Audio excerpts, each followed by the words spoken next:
వంకాయ పచ్చడి టేస్ట్ మాత్రం సూపర్ అంటే సూపర్గా ఉంటుందండి. చపాతీలోకైనా రైస్లోకైనా చాలా మంచి కాంబినేషన్ అని చెప్పచ్చు. ఎప్పుడైనా నోరు బాగాలేనప్పుడు ఏమైనా కొత్తగా వెరైటీగా తినాలనిపించినప్పుడు అయితే ఒకసారి ఇలా ట్రై చేయండి. చాలా అంటే చాలా బాగుంటుంది. వేడి వేడి అన్నంలో కొంచెం నెయ్యి కానీ నూనె కానీ ఏ ఫ్లేవర్ ఇష్టపడేటోళ్ళు ఆ ఫ్లేవర్ వేసుకొని తింటే మాత్రం సూపర్ అంటే సూపర్గా ఉంటుంది. ఇక ఎప్పుడు వంకాయ కర్రీ వంకాయ మసాలా అదే అయిపోతుంది అనేసి ఇక పచ్చడి చేయక బాగా రోజులు అవుతుందని ఈరోజు అయితే పచ్చడి చేశానండి. చాలా సింపుల్గా చేశాను. టేస్ట్ మాత్రం సూపర్ అంటే సూపర్గా ఉంది. అసలు వేరే వాళ్ళు కొత్త వాళ్ళు ఈ టేస్ట్ తినని వాళ్ళకు పెడితే మాత్రం ఇది వంకాయ పచ్చడి అని అయితే అస్సలు అనుకోరు. నార్మల్గా మనం ఏ పచ్చళ్ళు చేసుకుంటామో ఆ పచ్చళ్ళ లాగానే ఉంటుంది.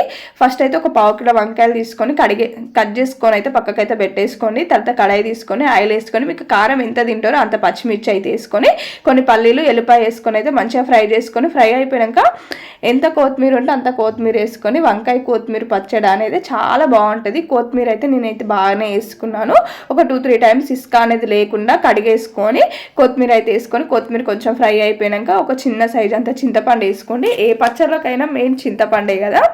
చింతపండు కూడా వేసుకొని మొత్తం ఫ్రై అయిపోయాక ఒక చిటికెడు జీలకర్ర వేసుకొని తర్వాత మనం సన్నం కట్ చేసి పెట్టేసుకున్న వంకాయ ముక్కలను కూడా ఇలానే వేసేసుకొని కలుపుకోకుండా మూత పెట్టేసుకోండి. మూత పెట్టేసుకున్నాక కొంచెం మగ్గిపోతాయి. ఎందుకంటే మనకు వంకాయలు నార్మల్గానే మంచిగా మగ్గిపోతాయి.